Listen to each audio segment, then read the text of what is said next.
आमतौर पे ये माना जाता था कि जो स्वास्थ्य सेवाएं हैं वो एक वेलफेयर एक्टिविटी है, कल्याणकारी व्यवस्था है, तो उसमें मैनेजमेंट टेक्निक का कोई रोल नहीं है, क्योंकि मैनेजमेंट टेक्निक तो बिजनेस को आगे बढ़ाने के लिए और हमारा मार्जिन को बड़ा करने के लिए होता है।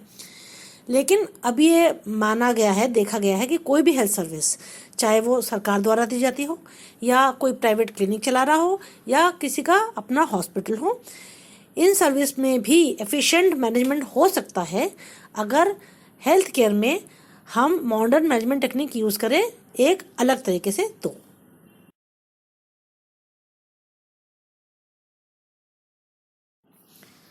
तो जो मैनेजमेंट टेक्निक्स स्वास्थ्य सेवाएं देने में हेल्थ केयर में यूज़ हो सकती हैं उनको 3 तरीके में डिवाइड किया गया है।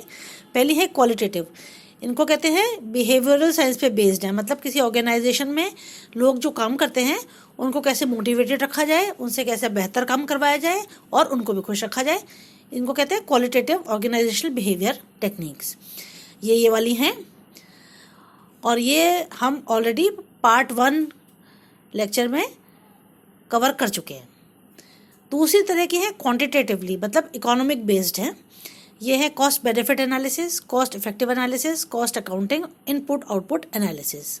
ये हमने लेक्चर के पार्ट 2 में, मतलब कि इस लेक्चर में कवर की हैं। और तीसरी तरह की है वो भी क्वांटिटेटिव है लेकिन बजटिंग वगैरह पे और ऑपरेशनल रिसर्च पे बेस्ड हैं, और ये हैं, इन लिस्ट दी है नीचे। ये हमने इस लेक्चर के तीसरे पार्ट में कवर की है।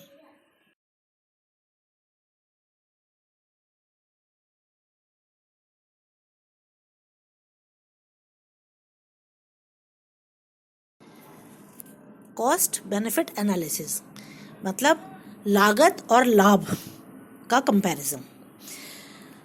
किसी भी सरकार के पास कभी भी इतने पैसे नहीं होते कि सारी जो वेलफेयर कल्याणकारी योजनाएं हैं उनको एक साथ लागू कर दिया जाए। तो एक ज़रूरत होती है कि वो कल्याणकारी फैसिलिटी पहले दी जाए जिससे कि सोसाइटी को सबसे ज़्यादा फ़ायदा होगा।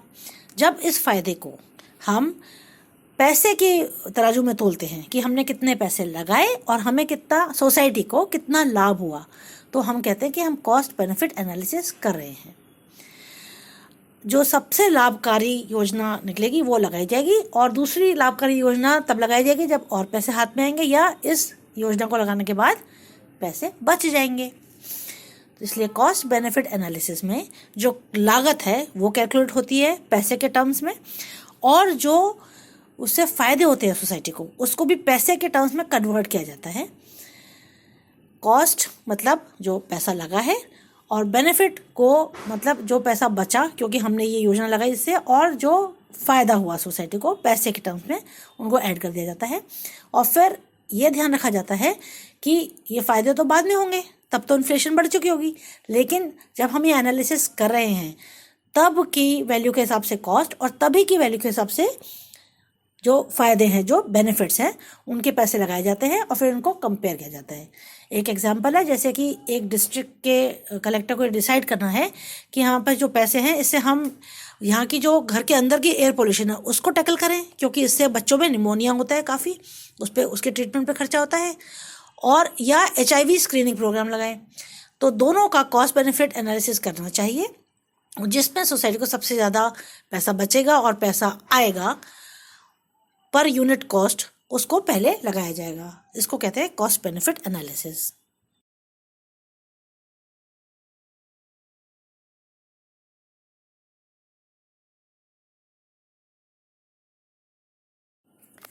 तो कॉस्ट बेनिफिट एनालिसिस के 3 मोटे तौर पे 3 स्टेप्स होते हैं। पहले कि प्रोग्राम में कितना खर्चा होगा इसको डिटेल में निकाला जाता है, फिर इससे क्या क्या फ़ायदे होंगे उनको फिर पैसे की टर्म में कन्वर्ट किया जाता है, और तीसरा स्टेप में जो कॉस्ट लगी है और जो पैसे के टर्म में कन्वर्ट हुए हैं प्रेजेंट वैल्यू पे, उनको कंपेयर किया जाता है और हम क्या निकालते हैं, कॉस्ट बेनिफिट रेशियो या बेनिफिट कॉस्ट रेशियो, मतलब कितना लाभ हुआ एक यूनिट कॉस्ट पे।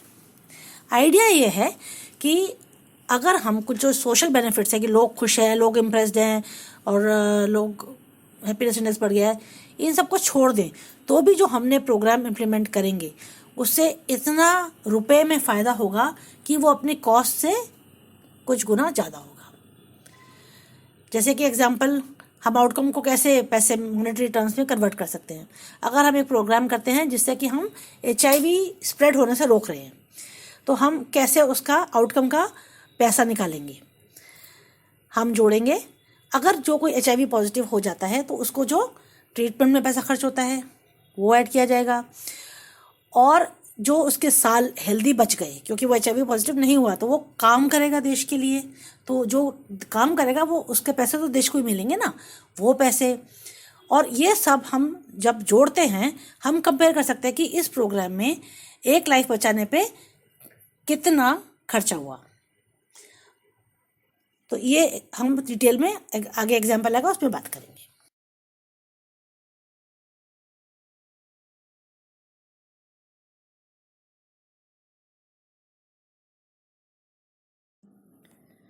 इस हाइपोथेटिकल एग्जाम्पल में हम एक डिस्कस करेंगे कॉस्ट बेनिफिट एनालिसिस का।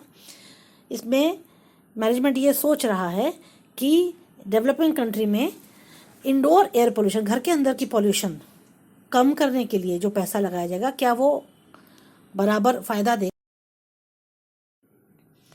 तो पहला स्टेप है कि हम इंडोर एयर पोल्यूशन, घर के अंदर की पोल्यूशन को कम करने में कितना पैसा लगेगा। इंडोर एयर पोल्यूशन कैसे कम होगी? हम जो लोग कोयला जलाते हैं या लकड़ी जला के चूल्हे में खाना बनाते हैं, उनके घर में इंडोर एयर पोल्यूशन होती है जिससे बच्चे बीमार पड़ते हैं बार बार। तो हम ज़्यादा अच्छा फ्यूल यूज़ करेंगे, तो इसमें दो तरह की कॉस्ट होंगी। एक तो डायरेक्ट कॉस्ट, मतलब जो हम इक्विपमेंट लाएंगे, जो लोग इसमें काम करेंगे उनको तनख्वाह देनी पड़ेगी। उसके अलावा और जो कॉस्ट होते हैं, गैस पाइपलाइन लगाएंगे, LPG सिलेंडर खरीदेंगे, LPG खरीदेंगे, नेचुरल गैस खरीदेंगे, फिर इन सिलेंडरों को लेके जो हम ट्रांसपोर्ट करेंगे उसका ट्रकों के कॉस्ट वगैरह। बायोगैस प्लांट कितने रुपए में बनता है, इन सब का हिसाब। तो ये हमने नीचे कैलकुलेशन दिखाई है हाइपोथेटिकल। उसके अलावा इनडायरेक्ट कॉस्ट भी उतनी ही इंपॉर्टेंट है। एक एग्जांपल इनडायरेक्ट कॉस्ट का है कि कोई घर के लोग अपना काम छोड़ के, जिसमें उनको पैसे मिलते हैं, घर पे रुके हैं क्योंकि उनको सारा कुछ घर में लगवाना है, बायोगैस प्लांट बनवाना है, और फिर ये सीखना है कि ये नया गैस स्टोव कैसे यूज़ होता है। तो ये लोग, कुछ लोग जो काम पे कुछ दिन काम पे नहीं गए, तो उनकी जो तनख्वाह थी वो उनको उस दिन की नहीं मिली, तो वो इनडायरेक्ट कॉस्ट है। इनडायरेक्ट कॉस्ट कैलकुलेट करने के लिए जो सर्वेयर है उसको इंटरव्यूज़ लेने पड़ेंगे कि आप यहाँ पे किस किस तरह का काम करते हैं लोग, उसमें कितने पैसे मिलते हैं, एजुकेशन स्टेटस क्या है लोगों का, जो सिटी बस है उनमें किराया कितना लगता है, मिनिमम वेज रेट कितने हैं। इन सब चीज़ों से इनडायरेक्ट कॉस्ट एस्टिमेट की जाती है। हमने ये माना कि इस एग्जाम्पल में 2500 मिलियन रुपए इनडायरेक्ट कॉस्ट निकली है। सो डायरेक्ट कॉस्ट 6600 और इनडायरेक्ट कॉस्ट 2500 मिला के 9500।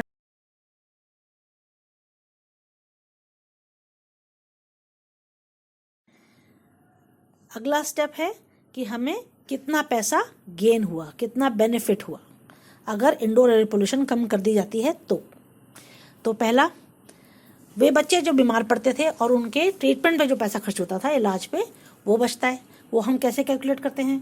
आप देखें कि जो स्टडीज़ हुई हैं उसमें इंडोर एयर पोल्यूशन को कितना एट्रीब्यूटेबल रिस्क है बच्चों के निमोनिया का, मान लो वो 40% है, और इंसिडेंस है जो बच्चों में वो है 400 पर 1000 अंडर 5 चिल्ड्रन।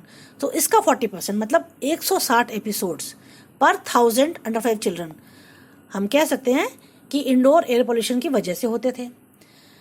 अब हर एक एपिसोड पे करीब 5000 रुपया खर्च होता है। डॉक्टर की पैसे, नर्स का टाइम, मेडिसिन के पैसे, फ्लूइड, IV फ्लूइड्स लगते हैं, हेल्थ वर्कर का टाइम लगता है जो वो कुछ और कर सकते। तो हमने एवरेज निकाला, एक एपिसोड पे 5000 रुपये खर्च होते हैं। तो 1000 की पॉपुलेशन पे हमने 160 एपिसोड बचाए, तो 160 इंटू 5000, 800,000 मतलब 8 लाख रुपए बचे 1000 की पॉपुलेशन पे अंडर 5 की।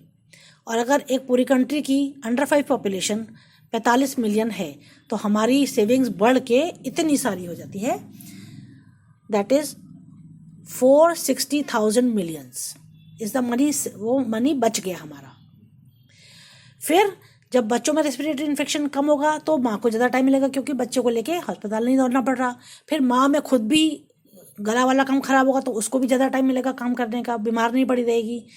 तो ये हमें और गेन हुआ, वो कैलकुलेट किया हमने, आसपास में औरतें क्या काम करती हैं, मेरे वेजेस कितनी हैं, हमारा कैलकुलेशन आया कि 4 लाख मिलियन रुपए इससे और आएंगे, क्योंकि ज़्यादा काम करने का टाइम मिलेगा। फिर जो लोग, बच्चे, औरतें जाके लकड़ी चुनने का काम करते थे, उससे टाइम बचेगा, तो इससे भी काम का और टाइम मिलेगा, और एक और 5 लाख मिलियन रुपए कंट्री को अर्न होंगे। तो अब टोटल गेन कितना हुआ, हमारे को लाभ कितना हुआ, हम ये सारे जो पहले 3 कैलकुलेट किए थे हमने ऐड कर दिया, तो ये हमारा इतना सारा 13,60,000 मिलियन रुपए कंट्री को मिलेंगे। और हमारी कॉस्ट कितनी लगी थी, 9100 मिलियन रुपीस। तो हमने बेनिफिट कास्ट रेशियो निकाला, मतलब लाभ और लागत का रेशियो निकाला, तो वो आया 150। मतलब 1 रुपया स्पेंड करने पे हमारी कंट्री को 150 रुपये का फायदा हो रहा है। और जो बाकी 4 प्रोग्राम थे उनका जो बेनिफिट कॉस्ट रेशियो था, मतलब लागत और लाभ का रेशियो, बेनिफिट कॉस्ट रेशियो, वो था 5 से लेके 7.59 के बीच में। तो 150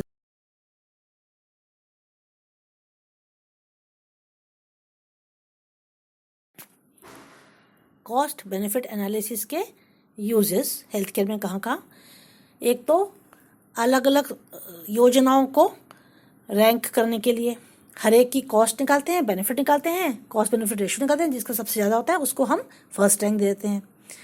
और दूसरा यूज़, अगर कोई एजेंसी आपको फंड्स दे रही है कंट्री को या एनजीओ को, तो उसको ये एडवोकेट करने के लिए कि आपका जो इन्वेस्टमेंट है वो सही है, ये उसको दिखाने के लिए, जस्टिफिकेशन ऑफ इन्वेस्टमेंट। अगला क्वेश्चन होता है कि कॉस्ट बेनिफिट एनालिसिस के क्या क्या फ़ायदे हैं। इसमें यह फ़ायदा है कि आप ऐसे 2 योजनाओं को कंपेयर कर सकते हैं जिसका आउटकम अलग अलग है, क्योंकि आपको तो सारे आउटकम को पैसे की वैल्यू में कन्वर्ट करना है, तो पैसे से पैसे आप खाली कंपेयर कर रहे हो। दूसरा फ़ायदा ये है कि किसी भी योजना के कई सारे आउटकम होते हैं, उन सब को हम इसमें ले सकते हैं, क्योंकि उन सब को हम पैसे में कन्वर्ट करते हैं और फिर सबको ऐड कर लेते हैं। अच्छा, क्या नुकसान है, कहाँ क्या लिमिटेशन है कॉस्ट बेनिफिट एनालिसिस की, कि सारे जो फ़ायदे होते हैं, कोई योजनाएं कल्याणकारी योजनाएं होती हैं, लोगों की खुशी बढ़ाने के लिए होती हैं, तो उनको हम पैसे में नहीं कन्वर्ट कर सकते। यदि आउटकम पैसे में कन्वर्ट नहीं हो सकता तो वहाँ पे हम ये कॉस्ट बेनिफिट एनालिसिस नहीं इस्तेमाल कर सकते। दूसरा, जो कॉस्ट होती हैं उनका हिसाब लगाने के लिए, और जो लागत आती है और जो लाभ होगा उसको एस्टिमेट करने के लिए बहुत कॉम्प्लेक्स सर्विस करने पड़ते हैं, क्योंकि हमें हर चीज़ की कॉस्ट निकालनी है। हर एरिया का अलग अलग कॉस्ट होता है, अलग अलग बेनिफिट होता है। किसी एरिया में के लोग अगर काम छोड़ के घर पे बैठेंगे तो कम लॉस होगा, दूसरे एरिया के लोग काम छोड़ के घर पे बैठेंगे लगवाने के लिए तो ज़्यादा लॉस होगा। तो आपको लोकल वेजेस पता होनी पड़ेंगी, किस प्रकार के काम करते, तो ये थोड़ा कॉम्प्लेक्स हो जाता है पूरा डेटा इकट्ठा करना।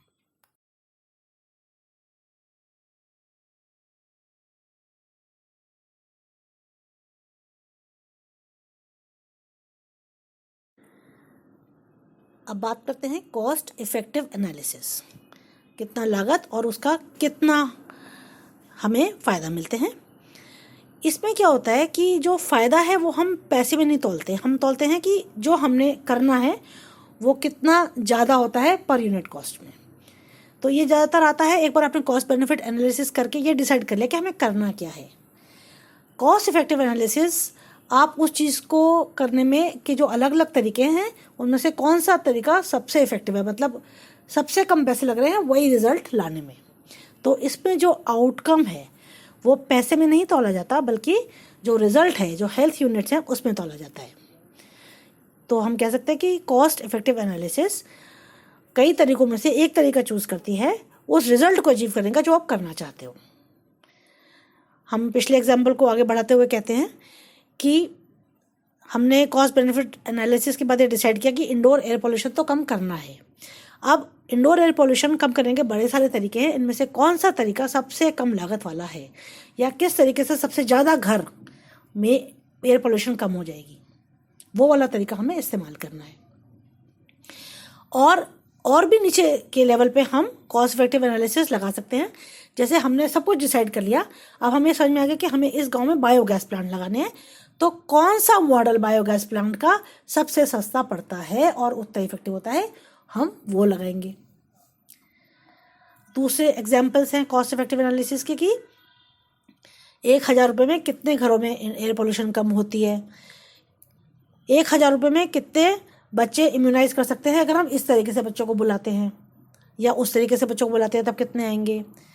सबसे ज़्यादा जो चीज़ यूज़ होती है आउटकम, वो होता है कितने डालीज हमने गेन किए। डाली मतलब डिसेबिलिटी एडजस्टेड लाइफ ईयर, जिसमें क्या होता है कि किसी भी बीमारी की से जो मौत होती है उसको भी इंक्लूड किया जाता है, उसका इफेक्ट भी, और जो वो बीमार पड़ा रहता है उसको तकलीफ होती है और प्रोडक्टिविटी कम हो जाती है उसको भी इंक्लूड किया जाता है। तो डिसेबिलिटी एडजस्टेड लाइफ गेन्स दोनों चीज़ देखता है किसी भी बीमारी की। तो सबसे ज़्यादा यही यूज़ होता है, नंबर ऑफ डालीज गेन्ड पर यूनिट मनी। उसके अलावा और आउटकम्स हो सकते हैं कि एक लाइफ को बचाने में कितने पैसे लगे, या इतने पैसों में कितनी लाइफ बची। कई बार हमें जो इफ़ेक्टिवनेस है वो देखने के लिए एक पॉपुलेशन मॉडल बनाना पड़ता है, क्योंकि हम एक बनाएंगे कि इतने लोग एजुकेटेड हैं, इतने लोग ये काम करते हैं, इतने लोग ये काम करते हैं। हम जब ये मैसेज लेके जाएंगे तो इतने लोग सुनेंगे, इनमें से इतने लोग करवाएंगे, इतना परसेंट करवाएंगे, और ये परसेंट के ऐसे लोग हैं जो आसपास के लोगों को भी मोटिवेट करेंगे, तो हमारा आउटपुट बढ़ेगा। तो इस तरह का एक population model, realistic population model बनाना पड़ता है, और फिर उसमें हमें ये हिसाब लगाना पड़ता है कि हम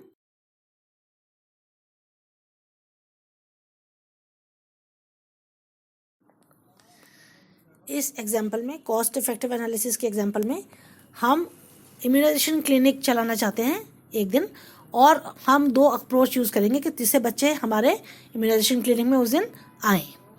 एक अप्रोच हो सकती है कि जो वहाँ का हेल्थ वर्कर है वो घर घर जाके लोगों को रिमाइंड कराए कि आपको कल बच्चों को लेके आना है। तो हमने इसमें कैलकुलेट करेंगे कि कितने बच्चे इम्यूनाइजेशन क्लिनिक में आ जाएंगे। तो हमने सब कुछ कैलकुलेट करके निकाला कि 43 बच्चे आएंगे। दूसरी अप्रोच है कि हमने पूरी पॉपुलेशन में मास SMS भेजा कि रिमाइंड कराने के लिए कल आपको बच्चों को इम्यूनाइजेशन क्लिनिक में लाना है। फिर हमने हिसाब लगाया कि इस तरह करने से करीब 31 बच्चे क्लिनिक पे आ जाएंगे। अब हमें दोनों अप्रोच की कॉस्ट निकालनी है। तो इसमें हमें ध्यान रखना है कि हर तरह की कॉस्ट निकालनी है, कि जैसे हाउस टू हाउस जाएगा तो वो कैसे जाएगा, रिक्शे से जाएगा, क्या पैसे लगेंगे, जो उसका टाइम कुछ और करने में लगता ये करने में लगा रहा है तो कितना खर्चा उसके अलावा हो रहा है। तो हमने हिसाब लगाया कि हाउस टू हाउस विजिट कराने में 3500 रुपये लगेंगे, और SMS मैसेज जब हम पूरे गांव को भेजते हैं तो 700 रुपये लगेंगे। अब हमने ये टोटल कॉस्ट को कितने बच्चे हमने एस्टिमेट किया है कि वो इम्यूनाइजेशन क्लिनिक पे आएंगे, डिवाइड कर दिया। हाउस टू हाउस विजिट्स में आया 3500 को 43 से डिवाइड किया, तो हर बच्चा जो अटेंड करेगा उसमें हमारे खर्चा होंगे 83.4 रुपये। अगर हम SMS भेजते हैं तो बच्चे तो कम आएंगे, लेकिन हमारा खर्चा हुआ 22.6 रुपये प्रत्येक बच्चे पे। तो इस हाइपोथेटिकल एग्जाम्पल में जो SMS है वो ज़्यादा कॉस्ट इफेक्टिव है। कई बार हमें ये जो कॉस्ट निकालना है इसके लिए फिर से हमें पॉपुलेशन मॉडल देखना पड़ता है। हमें एक्चुअली ये स्टडी करने की ज़रूरत नहीं है, हम पॉपुलेशन मॉडल बना के हिसाब लगा सकते हैं। इसमें होगा कि कितने घरों में सेलफोन है, कितने घरों में औरतें सेलफोन अपना रखती हैं और वो इतनी पढ़ी लिखी हैं कि वो SMS चेक कर सकें, और कितनी एक्चुअली करती हैं, जो सर्विस प्रोवाइडर है वो SMS से कितने पैसे लेता है, वगैरह वगैरह वगैरह। ये सब चीज़ें डाल के एक पॉपुलेशन मॉडल बना के हम या तो हम एक्चुअली ये करके देखें दोनों अप्रोच, या इस पॉपुलेशन मॉडल में डाल के देख सकते हैं।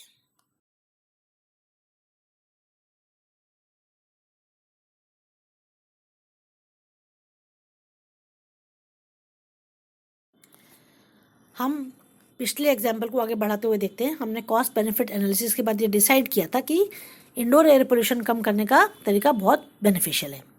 अब हमें ये पता है कि ये वाले नीचे 4 kerosene, LPG, PNG, electricity, clean fuels हैं, इनसे इंडोर एयर पोल्यूशन कम होगी। अब एक पॉपुलेशन मॉडल बनाया जाए जिसमें कि ये सब कंसिडर किया जाए कि एक कितने घर हैं, हर एक घर में कितने लोग हैं, कितने तरह के लोग हैं, कितनी एजुकेशन है, घर किस प्रकार के हैं, सोशल स्टेटस कितना है, और फिर हम डिसाइड करेंगे कि हमारा कितना इसमें फ़ायदा होगा, कितनी डालीज हमारी बचेंगी। तो हमने देखा कि LPG इतनी डालीज बचा लेती हैं, केरोसिन वगैरह सबसे ज़्यादा जो डालीज बचाती है वो है बिजली, इलेक्ट्रिसिटी।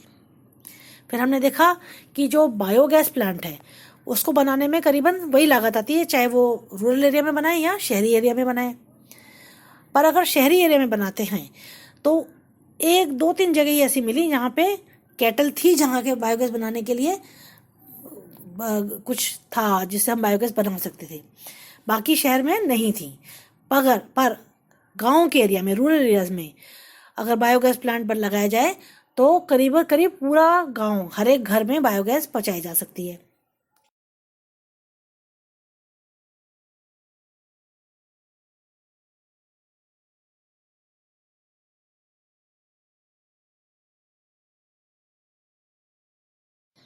ये देखा गया कि जो गांव के एरिया में है उसमें अगर एलपीजी सप्लाई करते हैं, बॉटल में डाल के देखा, तो प्रत्येक 1,000 रुपये पे 51,000 डालीज बचती हैं।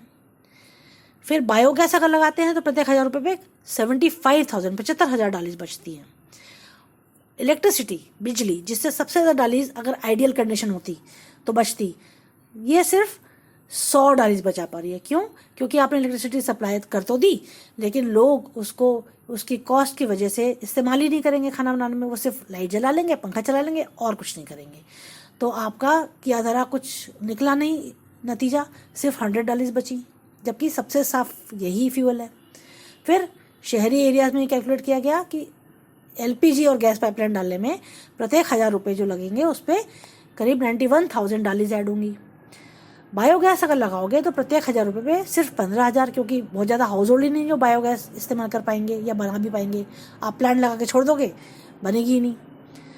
और शहरी एरियाज में भी ये देखा गया कि प्रत्येक 1,000 रुपये अगर आप बिजली देने में लगाते हो तो भी सिर्फ 5,000 डालीज बचेंगी, क्योंकि यहाँ पे भी बिजली इतनी महंगी लगती है लोगों को कि बिजली में खाना नहीं बनाएंगे, वो फिर वही जाके लकड़ी इकट्ठी करेंगे और इस तरह से खाना बनाएंगे। तो आपने बिजली सप्लाई कर दी, पैसा खर्च कर दिया, लेकिन खाली 5,000 डालीज ऐड हुई। तो अल्टीमेटली समझ में आया। और दूसरी चीज़ कि एलपीजी और गैस पाइपलाइन की जो कॉस्ट है वो कम है अर्बन एरियाज़ में और ज़्यादा है रूरल एरियाज़ में। तो ये पाया गया कि जो बायोगैस प्लांट हैं वो सबसे ज़्यादा कॉस्ट इफेक्टिव है रूरल एरियाज़ में, और एलपीजी और गैस पाइपलाइन सबसे ज़्यादा कॉस्ट इफेक्टिव है अर्बन एरियाज़ में। तो यही डिसीजन लगा क्या कि गांव के एरिया में तो बायोगैस प्लांट बनाए जाएंगे, और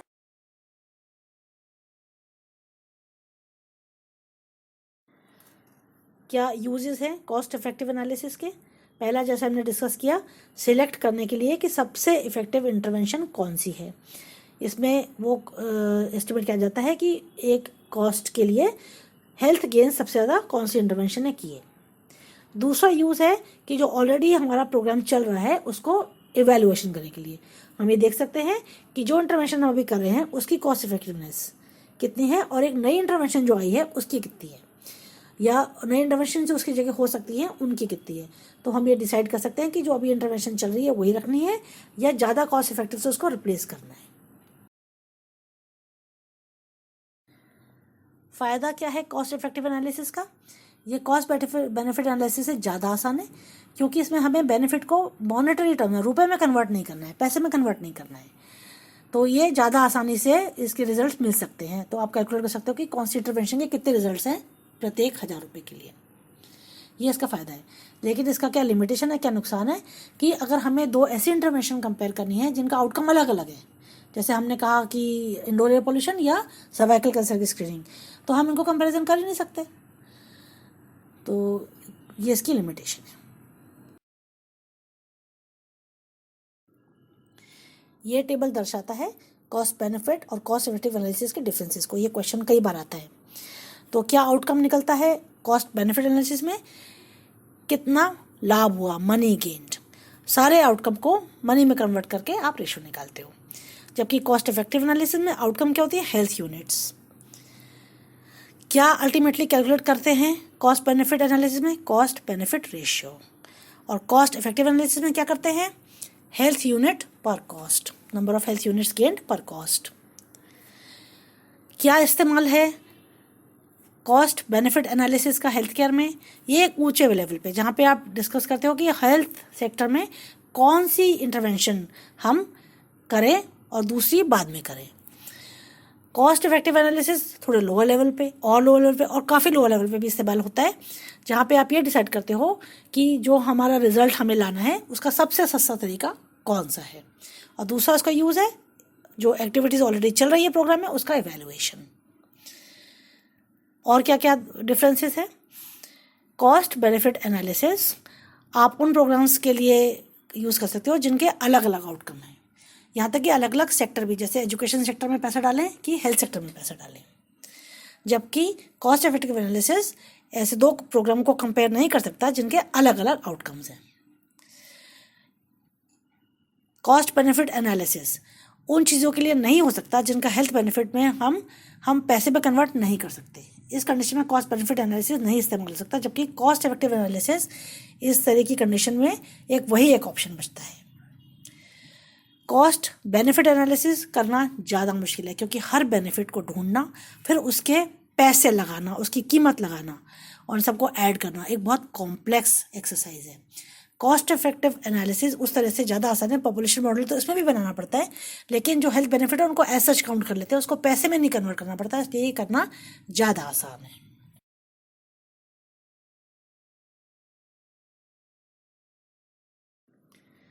कॉस्ट अकाउंटिंग में कॉस्ट एस्टिमेट की जाती है और अलग अलग हेड में क्लासीफाई की जाती है।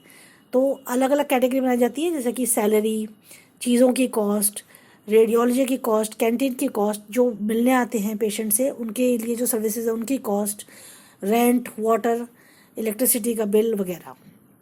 एक बार आपने कॉस्ट की हेड्स बना दी और उसके अंदर कॉस्ट कैलकुलेट कर ली, तब आप देख सकते हो कि कौन सी कॉस्ट आप कट कर सकते हो।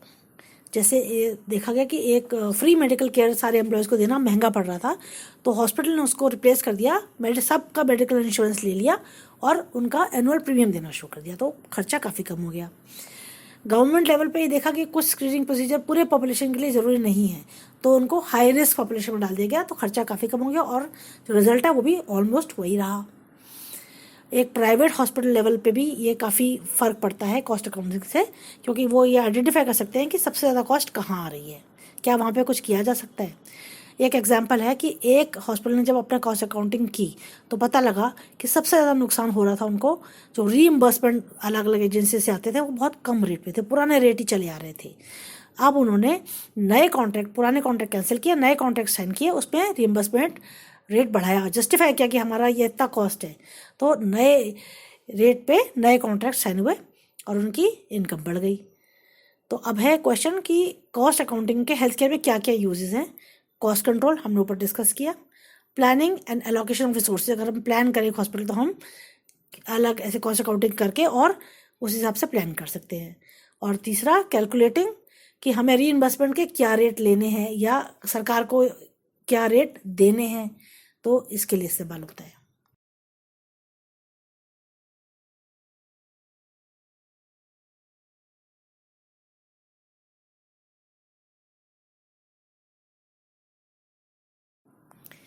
इनपुट आउटपुट एनालिसिस ये एक टूल होता है जिसमें कि हमारी इकोनॉमी के, किसी भी कंट्री के इकोनॉमी के अलग अलग सेक्टर्स में क्या इंटरेक्शंस हैं उससे एक मॉडल बनाया जाता है। तो जो इंटरसेक्टोरल इंटरेक्शंस जब हम स्टडी करते हैं तो हम एक ऑप्टिमम पॉलिसी बना सकते हैं कंट्री के लिए। तो इस एनालिसिस को बोलते हैं कि जब ये एनालिसिस किया जाता है तो इनपुट आउटपुट मैट्रिसेस बनती है, इनपुट आउटपुट टेबल बनता है। इसमें हम कैलकुलेट कर सकते हैं कि अगर हम इनपुट इतना चेंज करेंगे तो आउटपुट कितना चेंज हो जाएगा, क्योंकि सबका इफेक्ट देखना होता है, हर एक सेक्टर का उस पर इफेक्ट पड़ता है वो देखना होता है। तो वो सब इंटरेक्शन होके आप जरा सा बस डालोगे कि कितना इनपुट चेंज किया तो आउटपुट में कितना चेंज आ गया, या अगर हमें इतना आउटपुट चाहिए तो हमें कितना इनपुट इसमें डालना या निकालना पड़ेगा। हेल्थ सेक्टर को जब हम चेक करते हैं इस मैट्रिक्स में तो इनपुट क्या होता है, इतना man power, money, material, time, और आउटपुट क्या कैलकुलेट होता है कि कितनी लाइफ्स बची, कितनी वैक्सीन की कवरेज बढ़ी, कितने केस ट्रीट हो गए जो पहले नहीं ट्रीट होते थे। तो main function input output analysis का ये है कि अगर हमें एक आउटपुट चाहिए, लोगों ने डिमांड किया है, तो हमें इसमें कितना इनपुट डालना पड़ेगा, कहाँ से किस सेक्टर से निकाल के इस पर डालना पड़ेगा, ये देखने का मेन फंक्शन है इनपुट आउटपुट एनालिसिस का।